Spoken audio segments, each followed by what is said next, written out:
नए साल के शुरुआती दिनों में ही बीजापुर पुलिस को नक्सल विरोधी अभियान के तहत बड़ी सफलता हाथ लगी है। दरअसल जिले के पुजारी कांकेर, जो कि घोर नक्सल प्रभावित क्षेत्र है, इस इलाके में जवानों और नक्सलियों के बीच मुठभेड़ हुई और इस मुठभेड़ में 12 नक्सलियों को जवानों ने मार गिराया है और गंगालूर जो पुलिस लाइन है यहाँ पर शवों को लाया गया है। हालांकि मारे गए नक्सलियों की शिनाख्ती अब तक नहीं हो पाई है, लेकिन बताया जा रहा है कि इसमें 5 महिला माओवादी है और बाकी 7 पुरुष माओवादी हैं। और ये जो नक्सली मारे गए हैं ये बटालियन नंबर 1 के सदस्य बताए जा रहे हैं, जो कि सबसे मजबूत बटालियन कही जाती है नक्सलियों की, चूँकि इस बटालियन में सभी लड़ाकू नक्सली शामिल रहते हैं। जिस तरह से बस्तर के आईजी ने बताया कि लगातार पिछले 4 दिनों से ऑपरेशन जारी था और पुजारी कांकेर का जो एरिया है, जो कि तेलंगाना और छत्तीसगढ़ के बॉर्डर से लगा हुआ है, इस क्षेत्र में नक्सलियों की मौजूदगी की सूचना मिली थी, जिसके बाद एक बड़ा ऑपरेशन लॉन्च किया गया और इस ऑपरेशन के तहत ही जवानों को सफलता मिली।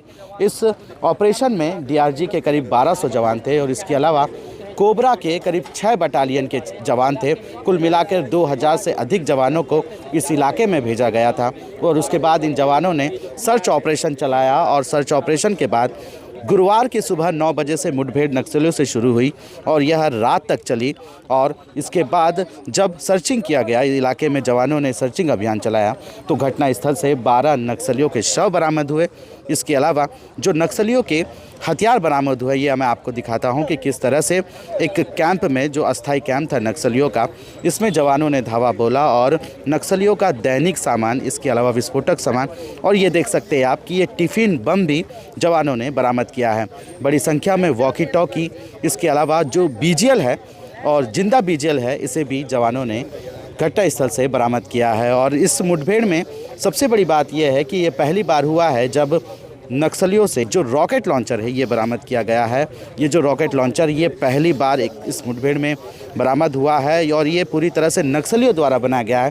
दरअसल नक्सली हमेशा से ही देसी बीजीएल का इस्तेमाल करते हैं, लेकिन ये पहली बार है जब इस मुठभेड़ में देखा गया कि नक्सली इस तरह के हथियार, जो रॉकेट लॉन्चर है, इसका इस्तेमाल कर रहे हैं।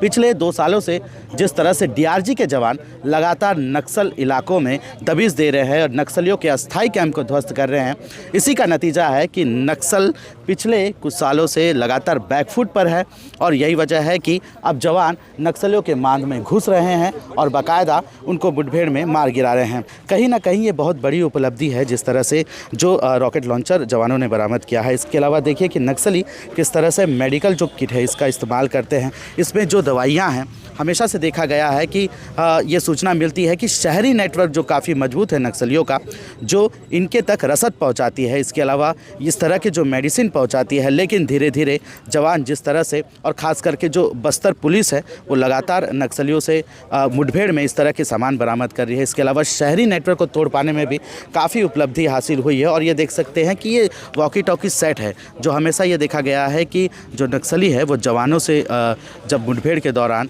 लूटते हैं, इस तरह के वॉकी टॉकी लगातार जो हैं, और इसके अलावा जो वायरलेस सेट है लगातार नक्सलियों के जो कैंप है वहाँ से बरामद की जा रही है। इसके अलावा जो वायर है वो हमेशा से ही नक्सली जो टिफ़िन बम है और इसके अलावा जो घातक बम होता है, आईईडीज़ है, इसमें इस वायर का इस्तेमाल करते हैं, इस तरह के टिफ़िन बम का इस्तेमाल करते हैं। और लेकिन जिस तरह से पिछले कुछ सालों से लगातार जो जवान हैं और इसके अलावा बम निरोधक दस्ता है वो इस तरह के टिफ़िन बम बरामद कर रहे हैं, कहीं ना कहीं कहा जा सकता है कि बीजापुर में जो ये मुठभेड़ हुई और इसमें जवानों को एक बड़ी सफलता हाथ लगी है। यही वजह है कि माओवादी संगठन को इस मुठभेड़ से काफ़ी बड़ा नुकसान पहुंचा है। हालांकि मारे गए जो नक्सली हैं उनकी शिनाख्ती नहीं हो पाई है, लेकिन जिस तरह से ये बताया जा रहा है कि ये बटालियन नंबर 1 के सदस्य है।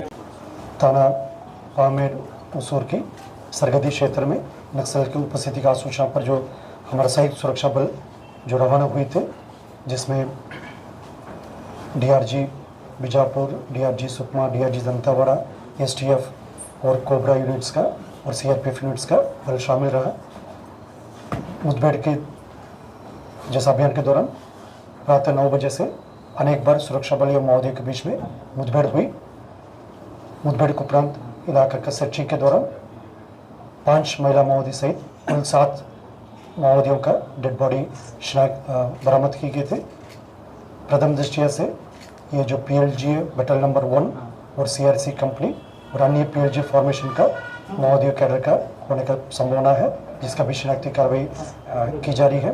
देखिए ये अमूमन एक बड़ा ऑपरेशन था जिसमें तीनों जिलों की फोर्सेस थी, सुकमा, बीजापुर और दंतेवाड़ा, साथ में एसटीएफ, कोबरा और सीआरपीएफ के जवान थे। और ये इसलिए बड़ा था क्योंकि पीएलजी के कोर इलाके, जब पीएलजी बटालियन नंबर 1 के कोर इलाके में हम वहाँ ऑपरेशन किया और उसके बाद 12 माओवादियों के शव बरामद हुए, जिसमें जो अभी प्राइमरी जो हमें शिनाख्ती हुई है उसमें ये पीएलजी बटालियन नंबर 1 और सीआरसी के मेंबर्स लग रहे हैं। तो ये हमारे लिए एक बड़ी सफलता है। और पहले भी हमारे कई सारे मुठभेड़ हुए हैं जिसमें हमें नुकसान भी उठाना पड़ा है, लेकिन इस बार उनको हमने खदेड़ा है और जो वो उनके बड़े लीडर्स जंगलों में जाके छुपे हैं। सर, जो हथियार बरामद हुए, कौन कौन से हथियार बरामद हुए? इसमें 303, इसके अलावा बीजीएल लॉन्चर, एक आपको देसी आरएल भी दिख रहा होगा, इसके अलावा 12 बोर और बाकी हथियार आपको मिल रहे होंगे। इसके अलावा कई सारे जो नक्सलियों के जो सामग्री हैं जो इस्तेमाल करते हैं, जैसे कम्युनिकेशन में, आईडी में, वो भी बरामद हुए हैं। सर, ये बटालियन में कितने बड़े नक्सली कैडर शामिल हो सकते हैं और कौन कौन से ऐसे जो लीडर हैं, नक्सली लीडर, वो हो सकते हैं? देखिए, पीएलजे बटालियन नंबर 1 जो है वो नक्सलियों का सबसे जो मजबूत संगठन, जो मिलिट्री मजबूत संगठन है, उसमें जिसमें आपने नाम सुना होगा हिडमा और बारसे देवा, जो उनके कमांडर हैं, वो उनका एक संगठन है और उन्हीं के क्षेत्र में हमने ये ऑपरेशन लॉन्च किया। हथियारों की फैक्ट्री भी क्या ध्वस्त किया जा रहा है लगातार जवानों के द्वारा, जैसे हमने बबूजमार में भी देखा? देखिए, जो उनके जो टेक्निकल टीम है वो जैसे बीजेल जैसे और कई हथियार बनाती है, जिसमें कई सारे जो औजार युक्त प्रयुक्त मतलब यूज़ में होते हैं, उनको भी हमने वहाँ ध्वस्त किया। हाल ही में 8 जवान शहीद हुए थे, क्या कहा जा सकता है कि जवानों ने बदला लिया एक तरफ से इस मुठभेड़ में? देखिए, मतलब इस ऑप से ये पता चलता है कि हमारे जवानों का जो हौसला है अभी भी बुलंद है और इतना नुकसान झेलने के बाद भी लगातार ऑप्स किया। और अभी आपने बीते 16 दिनों में अगर हम देखें तो नारायणपुर, बीजापुर और सुकमा में अलग अलग ऑपरेशंस में लगभग 25 माओवादियों का शव हमने बरामद किया है। हालांकि कल पुलिस इसका खुलासा करेगी कि जो मारे गए नक्सली हैं वो किस रैंक के हैं और इनमें कितने लाख रुपए का, इन नक्सलियों के ऊपर जो कितने लाख रुपए का इनाम रखा हुआ था। लेकिन कुल मिलाकर इसे बस्तर पुलिस अपने लिए और ख़ास करके बस्तर के लिए बड़ी उपलब्धि मान रही है। अशोक नायडू, सीजी खबर, बीजापुर।